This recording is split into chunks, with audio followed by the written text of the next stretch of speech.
పిఠాపురం ప్రజల్లో మంచివారు ఉండొచ్చు, కులాల పరంగా మతాల పరంగా వివక్ష చూపించిన వారు, విషం కక్కేవారు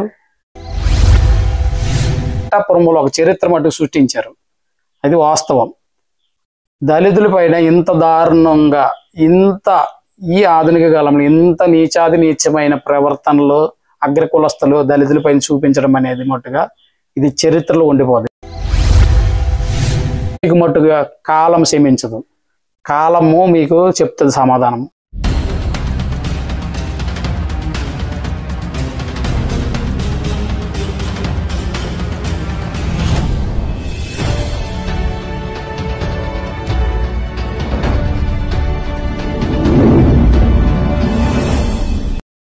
అందరికి జై భీమ్. నా పేరు శంకర్.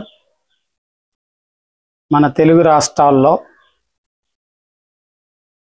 ప్రత్యేకించి ఇప్పుడు ఆంధ్రప్రదేశ్లో పిఠాపురం ప్రజల్లో పిఠాపురంలోనే అని అనిపిస్తుంది.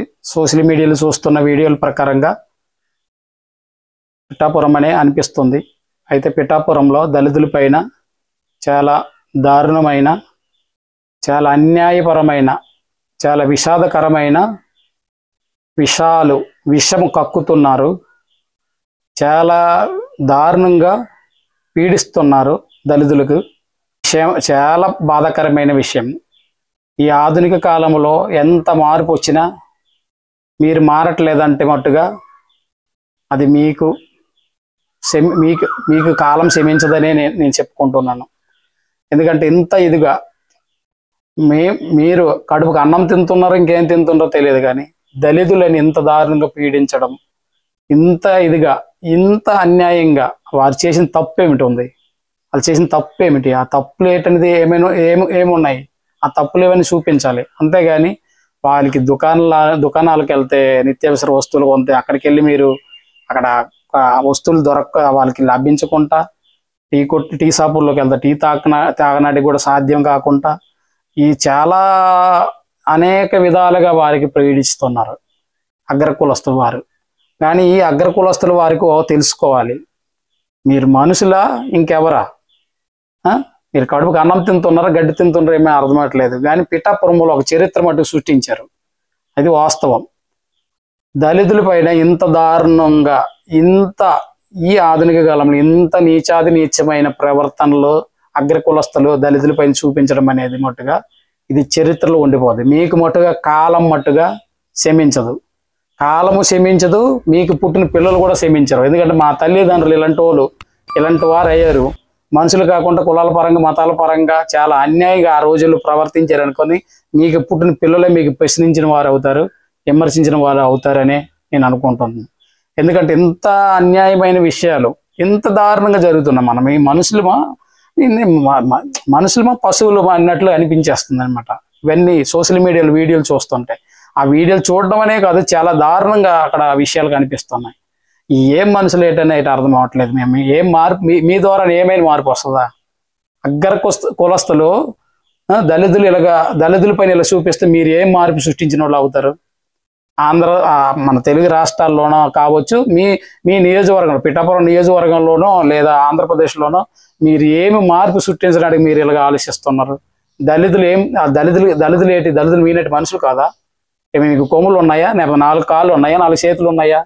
మీకు 2 చేతులు ఉన్నట్లు 2 కాళ్ళు ఉన్నట్లే దళితులకి కాళ్ళు చేతులు ఉన్నాయి. వాళ్ళ కష్టాలు బతుకుతున్నారు. మీ కష్టాలు మీరు బతుకుతున్నట్లే బతుకుతున్నారు. అంతేగాని దళితులు అనుకొని తక్కువ కులస్తులు అనుకొని వాళ్ళ పైన ఇలా చేయడం అనేది చాలా అన్యాయం. ఈ రోజుల్లో ఈ ప్రజాస్వామ్య వ్యవస్థలోనే కూడా ఇలా కావడం అనేది మంచిది కాదు. ఎందుకంటే మీకు ఒక ఓటు హక్కు ఉంటే వారికి కూడా ఒక ఓటు హక్కు ఉంది. ఈ ప్రజాస్వామ్య వ్యవస్థలో రాజుల కాలం పోయింది, రాజులు పక్కన పెట్టేశారు. ఆ కాలంలోని వివక్ష అనేది ఇప్పుడు చూపిస్తున్నట్టుగా అది మీకు మంచిది కాదని నేను చెప్తున్నాను. ఎందుకంటే ఇంత చాలా దారుణమైన విషయాలు జరుగుతున్నాయి అక్కడ. పిఠాపురంలో ఉన్న విషయాలు సోషల్ మీడియా చూస్తుంటే నాకే అనిపిస్తుంది, ఇది ఏం మనుషులు? ఇది మనుషుల, గాడిదల, పశువుల, ఎవరని అనిపిస్తుంది అన్నమాట. ఇది ఎలాగ పుట్టారేటి? వీళ్ళు ఎక్కడి నుంచి పుట్టారేటి? ఏటి మనుషులుగా ఇంకెవరా అనే ఆలోచన ఇలాగా తడిబిడ అనిపిస్తుంది అన్నమాట. ఇంత నీచమైన మనసు చూపిస్తుండ్రు ఇటు ఇటు అన్నం కడుపుకి అన్నం తింటుండ్రా గడ్డి తింటుండ్రా నాకు ఇటు అర్థం అవ్వట్లేదు అన్నట్లుగా నా మనసులోన అనుకుంటున్నాను అనమాట. ఎందుకంటే మనుషులుగా భావించుకుంటా మేము ఏదో అనుకొని ఉంటే మీరు ఏది అనుకొని ఉన్నే అది మీకే ఇది అవుతుంది. ఈగో అనేది సమాజానికి ఉపకారపడదు, కుటుంబానికి ఉపకారపడదు, మీకు ఉపకారం పడదు. ఆ ఈగో అనేది, ఆ స్వార్థం అనేది, ఆ కులాల పరంగా అగ్ర కులస్తులు అనుకుని ఇది స్వార్థం అనేది, ఆ స్వార్థం ఈ రోజుల్లో చూపించడం అనేది రూపాయి కూడా వాల్యూ మీకు చూపించదు. రాబోయే రోజుల్లో రూపాయి కూడా విలువ లేని వ్యక్తులుగా మీరు మారుతారు సమాజంలో.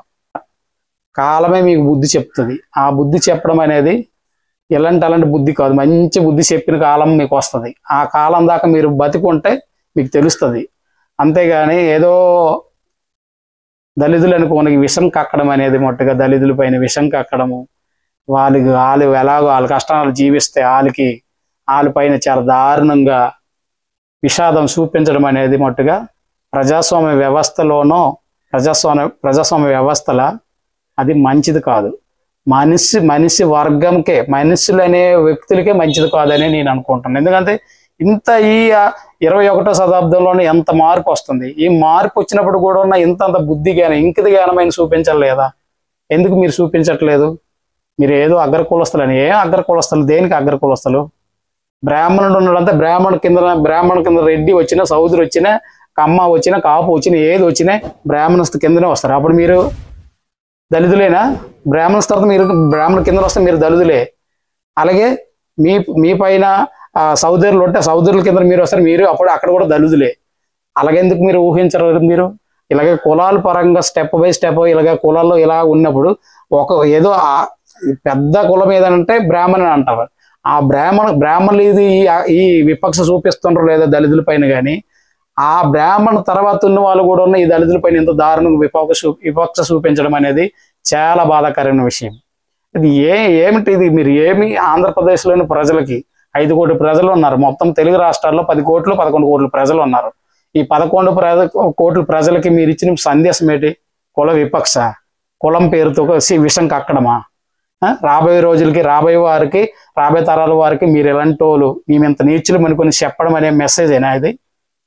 అదే అని అనుకుంటున్నాం. అందుకే మీకు మట్టుగా కాలం క్షమించదు. కాలము మీకు చెప్తుంది సమాధానం, కాలం మీకు బుద్ధి చెప్తుంది. ఇది మట్టుకు వాస్తవం. ఎందుకంటే చాలా దారుణమైన విషయాలు జరుగుతున్నాయి మన తెలుగు రాష్ట్రాల్లో. ఇలాగా ఇప్పుడు ఎన్నో విషయాలు జరుగుతున్నాయి. ఇప్పుడు మతాల పరంగా చాలా దారుణమైన విషయాలు జరుగుతున్నాయి. చాలా విపక్షాలు జరుగుతున్నాయి. అది ఎవరేది మోసుకెళ్ళిపోతారు ఏంటని నాకు అర్థం అవ్వట్లేదు. ఎవరేది మోసుకెళ్ళరు. కేవలం మనుషులుగా విపక్ష సృష్టించుకొని ఏదో నీచమైన మనసు చూపించుకొని ఏదో ఇచ్చేయడం కానీ ఏమి సాధించరు, ఏమీ తీసుకెళ్లరు ఈ భూమి నుంచి. కొన్నాళ్ళు ఈ భూమిలో బతకడమే, ఏదో పురుగులాగో ఏదో ఒక జంతువులాగా, అంతే. అది అయిపోతే ఏం లేదు, తీసుకెళ్లి కాల్చడమో పాతేయడమో కాల్చడం చేస్తారు, అంతే. అంతకన్నా మీ వల్ల ఏ ఉపకారం ఉండదు ప్రజలకి. విపక్ష చూపించిన వారు, విషం కక్కిన వారు వల్ల ప్రజలకి రూపాయి విలువ కూడా ఉండదనే మట్టుగా నాకు అనిపిస్తుంది. ఎందుకంటే ఈ ప్రజాస్వామ్య వ్యవస్థలోనూ కూడా ఇంత విషం మీరు కక్కుతున్నారంటే, ఇంత విపక్ష మీరు చూపిస్తున్నారంటే మట్టుగా మీరు ఇప్పుడు కూడా ఉన్న మీకు బుద్ధి జ్ఞానం లేదని మట్టుగా తెలియబరుస్తున్నారు మీరే స్వయంగా. మాకు బుద్ధి జ్ఞానం లేదు, మేము ఎలాంటి టోలుమని మీరు తెలియబరుస్తున్నారు. ఇంకా రాబోయే రోజుల్లో నేను చెప్పబోతున్నాను. నేను ఇప్పుడు కేరళలో ఉంటున్నాను 29 సంవత్సరాల నుంచి. 29 సంవత్సరాల నుంచి ఉంటున్నానంటే కేరళ సమాజంలో జీవిస్తున్నానంటే నాకు ఇక్కడే చాలా బెటర్ అనిపిస్తుంది. తెలుగు రాష్ట్రాల కన్నా ఇక్కడ ఉన్న ప్రజలు కేరళ వాళ్ళు చాలా బెటర్ అనిపిస్తుంది. ఎందుకంటే ఇంత తెలుగు వారిలో ఇంత విపక్ష, ఇంత విషం కక్కిన వారు ఉన్నారని తెలుసుకున్నప్పుడు ఇంకా నాకు వారిపైన ఇదని మెస్సీ అనిపించేస్తుంది అనమాట. ఏం మనుషులు, ఇలాంటి మనుషులు ఉన్నారా అని అనిపించేస్తుంది.